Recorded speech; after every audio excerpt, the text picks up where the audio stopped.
Massage anyone can do. You can do it as a dad, you can do it as an aunt, you can do it as a grandparent. And it really does increase your bond with your child. And the massage decreases their stress hormones, increases their bonding hormones. And this leads to a whole cascade of benefits around improved nutrition, improved neural development, improved physical coordination, better sleep. It's a really nice opportunity for mother and child to just spend some quiet time together. The main part is to touch your child. It's that skin-to-skin contact. It's interacting with your child. These are the things that are fundamental to massage. And I always feel that in our society where there are more and more rules around touch and who's allowed to touch who and who's not allowed to touch who, that introducing your child at a very young age to healthy touch is a really wonderful gift for your child, because then they always have that fundamental understanding of healthy touch. You're face-to-face with your child. You always want to be face-to-face with your child when doing a massage. You can talk to them. Always like mums to just let them know what they're doing. Like, oh, we're going to do a little massage with you today. Isn't that going to be nice? Just practice putting their hands on them.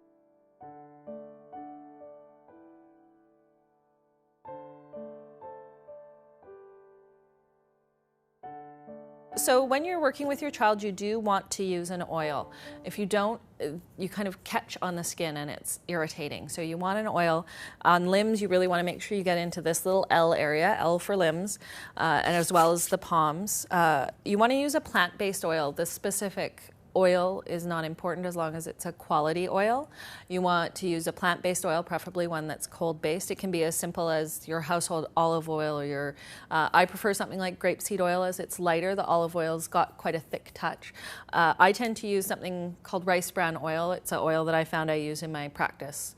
And I like it because it absorbs well and it's very stable so it doesn't go rancid.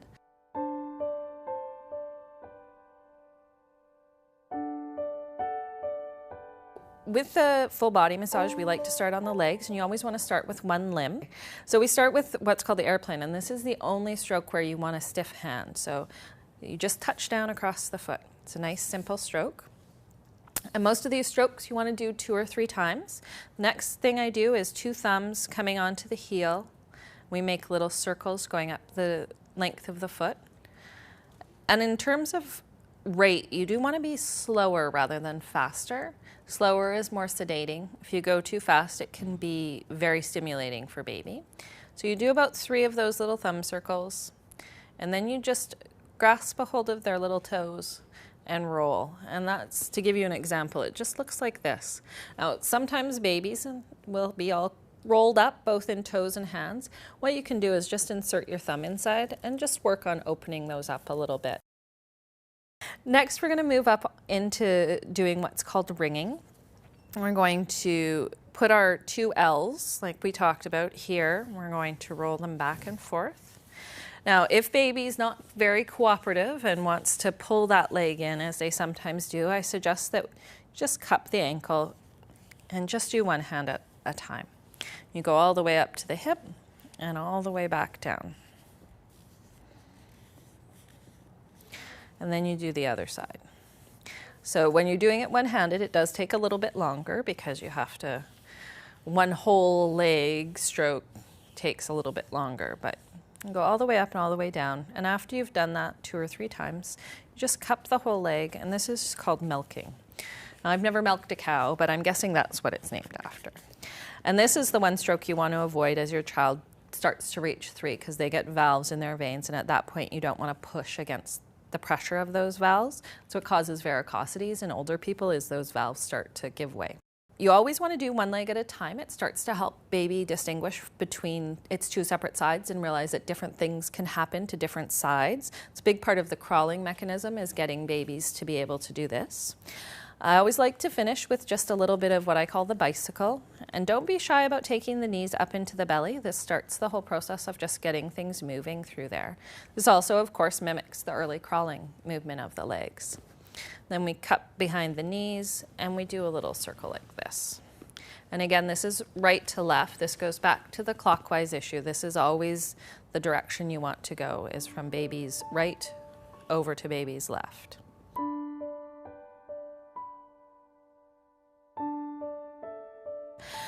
The tummy stuff is, of course, our most delicate area, and it's an area that can most benefit from massage, especially if baby's having any colic or gas. This is the most basic stroke, is just the rainbow. And you can also do what's called paddling or fulling. For that, you want to put your pinky edge of your hand right at the bottom of the rib cage so that you can sink into the soft part of the abdomen. You don't want to press in or anything, but you do want to sink in just a little bit. And then just pull the hand down, pull that border of the hand down. Just like that. It's a very simple stroke.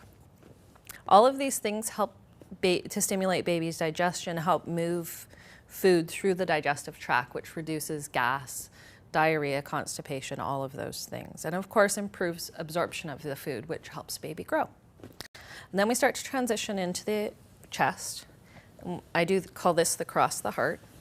Come all the way up from the hip. You do want to really make an effort to cup around the shoulder like this. It really feels more complete for baby, very supportive and warm. And then we move up into the chest and we just do a little heart. So you start with your fingers just at the base of the chest bone, the sternum.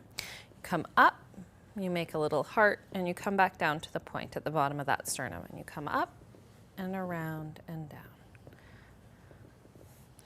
And how many fingers you use has to do with the size of your baby, the size of your hands. It's all quite relative. It might just be 2 fingers or even 1 finger, or it might be almost the whole hand. And do that 2 or 3 times.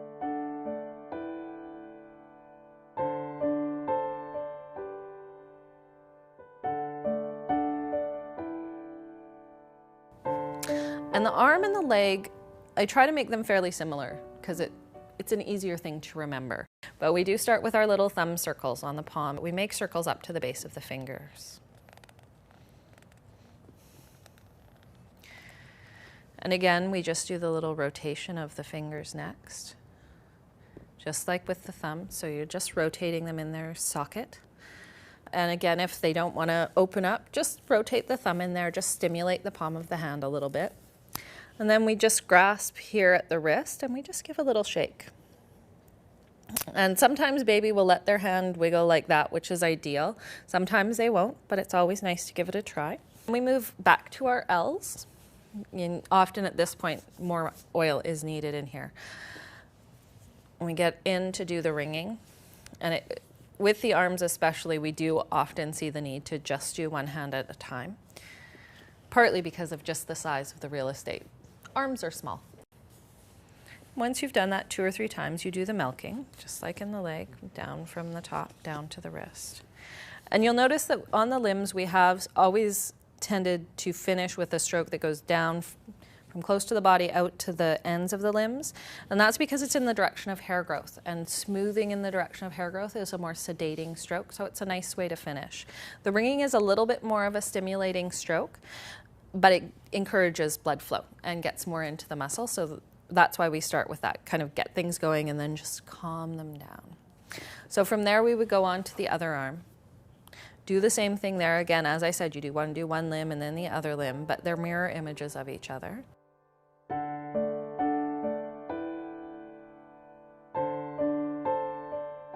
And then we would finish by turning baby over. Sometimes you need to let them prop up on their arms. We did the cross the heart on the front. You do the same stroke on the back. You start with your hands down by the hip. If they have their diaper off, you can start right down on their little bottoms. Otherwise, just above the waist of the diaper. You come up, you do a little crossover, and again, this completion of following your fingers all the way around the shoulder is a nice finished feeling to the stroke for the child. And then, some of the biggest muscles that are working during the early developmental phase of starting to lift the head and starting to sit up and eventually walk are the muscles that run along the spine. They're called your spinal erectors. And as their name implies, they're all about making the spine be erect. So we do like to give them a little extra attention, and usually just a couple fingers is all we need. Place them just to either side of the spine on that thick cord of muscle that runs here. And we just do little circles like this. And again, if your child's a little bit bigger or your hands are a little bit smaller, you may find that 3 fingers is needed, and that's fine. And if you're a little bit wide of those muscles, you're overflowing into the rest of the back, that's fine. And these muscles can actually be traced all the way up into the skull. They go right up to the base of where the skull pokes out in the back. And we can actually follow those if baby's amenable. A lot of times in this position, the baby's head is back, so not always possible, but it is an option if baby will let you. And the other thing is too, sometimes if baby doesn't like to be on tummy, we'll get you to do the massage in a seated position, and in that position, because you can support the chest, you can go all the way up into the neck quite easily. And you want to follow that all the way up, almost halfway up the back of the head, those muscles come. So you would do small circles just following along one side of the spine. Now again, you're down to one hand, and you do always want to circle away from the spine, rather than bumping into the spinous processes in the middle.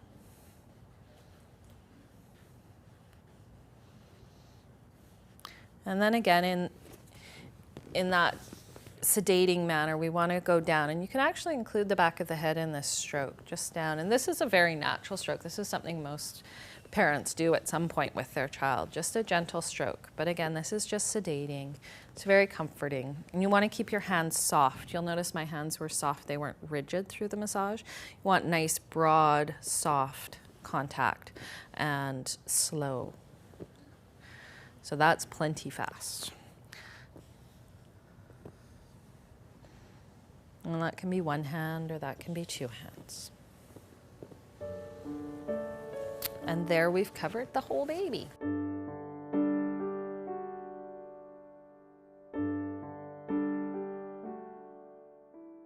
It's always nice to be making lots of eye contact with your child. It's also nice to just be chatting a little bit with the child, letting them know what you're doing, asking them if they're enjoying themselves, like, oh, does that feel nice? And they'll start to communicate with you too. You'll notice that their arm will be more relaxed or less relaxed. They'll be making vocalizations, letting you know that feels nice, or they'll kind of giggle, especially if you do some of the tummy stuff. This process, just as it lowers stress hormones in babies, lowers stress hormones in us and encourages the production of oxytocin, which moms hear about mostly in conjunction with their breastfeeding, that this is a chemical that happens then. But this happens in all human beings in the bonding process, and touch, skin-to-skin touch, is a huge part of that.